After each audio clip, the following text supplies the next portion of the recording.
আসসালামু আলাইকুম। Food lover test চ্যানেলে আপনাদের সবাইকে স্বাগত জানিয়ে শুরু করছি আজকের রেসিপিটি। আজ আমি আপনাদেরকে বানিয়ে দেখাবো পুঁইশাক দিয়ে মসুর ডালের একটা রেসিপি। তো চলুন রেসিপিটি শুরু করা যাক। প্রথমে আমি একটি কড়াইতে পরিমাণ মতন সরষের তেল গরম করে ওর মধ্যে দিয়ে দেবো একটা পেঁয়াজ কুচি আর দুটো চেরা কাঁচা লঙ্কা। পেঁয়াজটাকে আমি মিডিয়াম ফ্লেমে হালকা করে ভেজে নেব।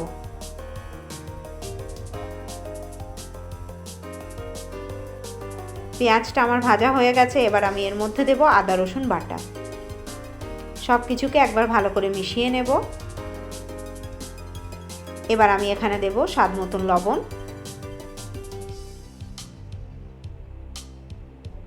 আর আমি দেব হলুদ গুঁড়ো, শুকনো লঙ্কা গুঁড়ো,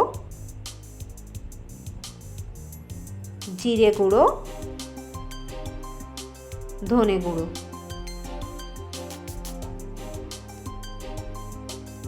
সব মশলাগুলো দেওয়ার পরে আবারও আমি সব কিছুকে খুব ভালোভাবে একবার মিশিয়ে নেব। এবার আমি সামান্য পরিমাণ জল দেব আর লো টু মিডিয়াম ফ্লেমে মশলাটাকে আমি 2 থেকে 3 মিনিট কষিয়ে নেব।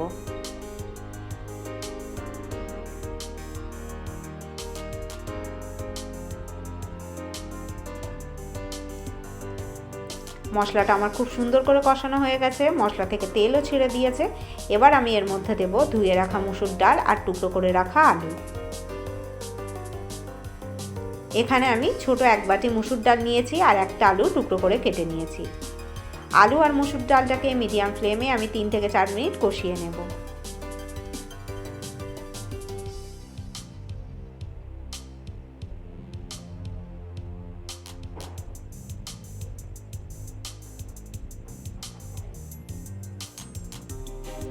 এবার আমি এখানে ডালটা সেদ্ধ হওয়ার জন্য পরিমাণ মতন জল দেব।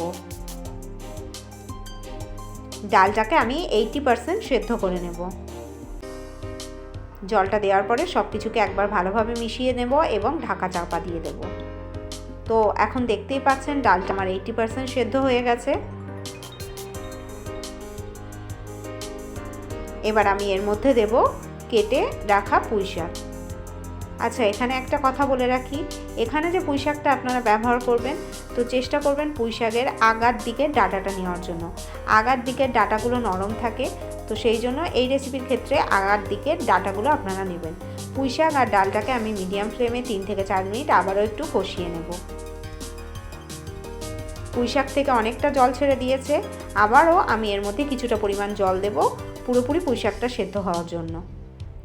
সব কিছুকে একবার ভালোভাবে মিশিয়ে নেব এবং ঢাকা চাপা দিয়ে মিডিয়াম ফ্লেমে 8 থেকে 10 মিনিট এটা হতে দেব। 10 মিনিট পরে ঢাকা আমি খুলে নিয়েছি। আপনারা দেখতেই পাচ্ছেন ডাল আর পুঁইশাক খুব ভালোভাবে সেদ্ধ হয়ে গেছে।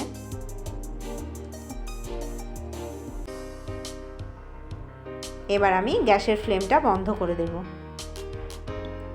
আমার এই রেসিপিটা যদি আপনাদের ভালো লেগে থাকে তাহলে আমার চ্যানেলটাকে আপনারা সাবস্ক্রাইব করবেন আর লাইক, শেয়ার আর কমেন্ট করে আমার পাশে থাকবেন।